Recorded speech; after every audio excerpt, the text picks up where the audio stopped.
She was shocked to discover that the strange boy who had broken into her home might actually be the reincarnation of her late husband. We're married? You're telling me that we got married at some point in time? Yes. At that moment, Anna felt it was both absurd and laughable. She had just celebrated her engagement with her boyfriend, and now, suddenly, she was being called someone else's wife. But the boy simply said, "It's me, Sean." Hearing that, Anna's expression grew serious. Because her deceased husband had been named Sean. 10 years ago, he had collapsed during a morning jog and died under a bridge. It had taken her a full decade to climb out of the grief of losing him, only to be mocked now by a child's cruel joke. Furious, she grabbed the boy and prepared to throw him out. But as they rode the elevator, the boy spoke again. "You'll be making a big mistake if you marry Joseph." Anna thought once she got rid of the boy, the whole ordeal would be over. But to her surprise, the very next morning she received a letter from him, boldly declaring, "Don't marry Joseph." Annoyed and confused, Anna shared the situation with her sister Laura. But as they talked, both of them couldn't help but laugh. Even Anna's fiancé Joseph wasn't overly concerned when he heard. He thought it was nothing more than a naughty prank by a mischievous child. Still, since their wedding was approaching, Joseph didn't want his fiancée to be disturbed anymore, so he called the security booth. Unfortunately, the boy happened to be the one who picked up the call downstairs. Joseph rushed down immediately, intending to scold him and send him away. But when he arrived, he saw nothing more than a harmless little boy, so he asked to meet the boy's parents. After talking to them, he learned that the boy's real name was, in fact, Sean. To prevent any further disturbance, Joseph had Sean promise in front of Anna and her father that he would stay away from them. But Sean simply looked at Anna with deep affection and said, "No." Sean, tell her. "No. Say it. I can't." I don't want you to bother me again. Anna's words hit Sean like a ton of bricks, his eyes filled with confusion and sorrow. As he watched her walk away, Sean suddenly collapsed to the ground, as if all the faith holding him together had shattered in that instant. From that moment on, Anna often found herself inexplicably distracted, as the boy's melancholic yet determined gaze bore an uncanny resemblance to her late husband, once again stirring her deep longing for him. Meanwhile, Sean sat dazed on the edge of his bed, ignoring his old playmates and acting so strangely that even his parents noticed he was no longer the same boy. "I'm not your stupid son anymore." One day, Sean called Anna again, asking her to meet him at the park, a place only the two of them knew. But when Anna arrived, the park was empty, and just ahead was the very spot where her husband had passed away. With a nervous and uneasy heart, she walked toward the bridge tunnel, and just as she feared, the boy appeared. Tears welled in Anna's eyes. She was shaken, because the only people who knew this place were the police and her late husband. Who told me there wasn't a Santa Claus? I'll know them when I see them. Determined to get to the truth, Anna visited the boy's mother and asked if he could stay at her house for a few days. To their surprise, the moment they stepped through the door, the boy walked straight into the study, Sean's former workspace. Everyone was stunned. This was the boy's first time in the house, yet he found the study without hesitation, and even his sitting posture and mannerisms were almost identical to those of the late Sean. Then, upon seeing an elderly lady in the room, the boy answered a question Anna had asked him the day before. "And do you know my name? You were the one that told Anna there wasn't a Santa Claus." He was right. Anna was speechless, shocked, confused, and unsure whether this boy could truly be her husband reborn. To test her theory, Anna tracked down people who had known Sean and had them question the boy. To her astonishment, he answered every question flawlessly. He not only accurately recited Sean's personal information, but even revealed private memories that only Sean and Anna could have known. Everyone was baffled. Even Joseph began to feel unsettled and afraid. From that moment on, Anna, who had never truly let go of Sean, began to trust the boy more and more. The next day, she picked him up from school with a heavy heart, hoping to persuade him to leave. But looking into that innocent young face, she wondered if this really was the man she had once loved so deeply. She swallowed her words, afraid they'd betray her emotions the moment she spoke. She then found Sean's closest friends and told them everything that had happened. Although they thought the idea was absurd, Anna was already firmly convinced in her heart that the boy was Sean. Even so, she didn't want to hurt Joseph, who had waited and stood by her for 10 years. So she asked her friends to help persuade the boy to walk away and begin a new life.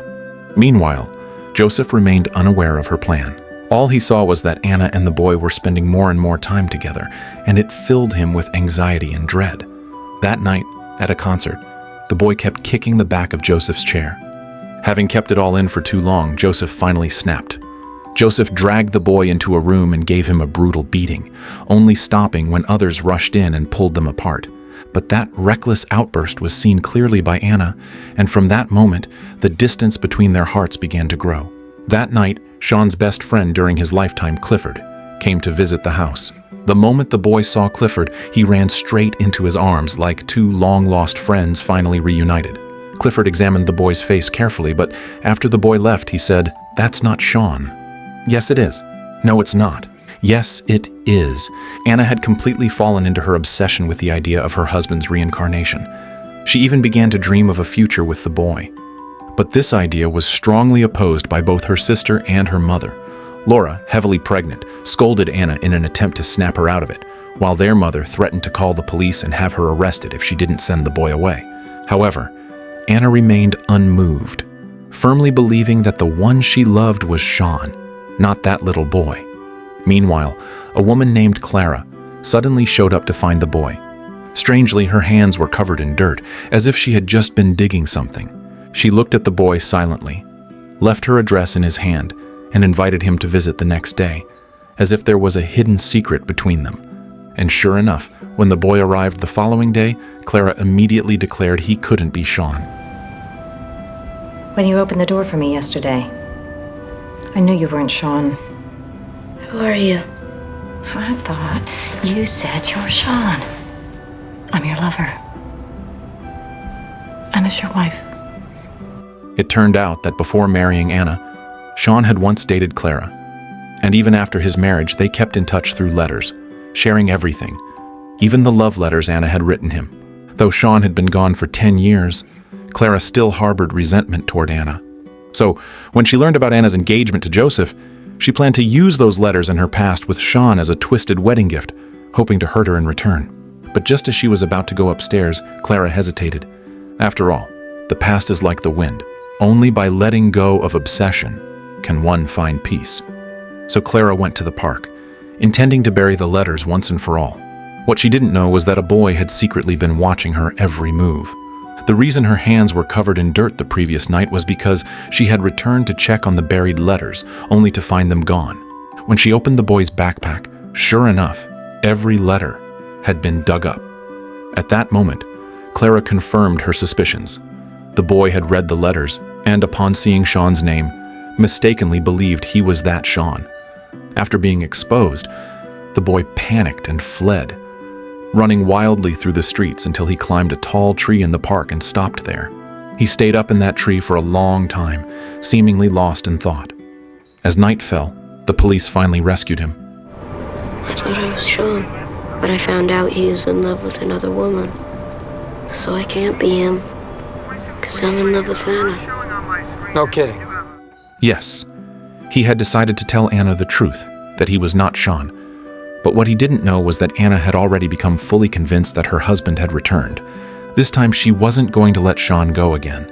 She no longer cared about her mother's objections, and in her heart, an even more dangerous idea had begun to take root. She rushed to find Sean and told him, "I have a plan. We're gonna run away together, you and me." Yes, she planned to elope with Sean, and she was even willing to wait another 10 years, until he grew up, and then marry him. But Sean said nothing in return. Looking into Anna's eyes, full of hope, the boy finally spoke. "I'm not Sean." Anna was instantly stunned, as if every pillar of her sanity had been suddenly ripped away in that moment. She sat there, stunned and motionless, and after an endless silence, she suddenly grabbed the boy from the bathtub. After hearing him confirm it again, Anna broke down completely. She had once believed in Sean so blindly, even willing to give up the life she had, but in the end, the deepest pain came from the person she trusted the most.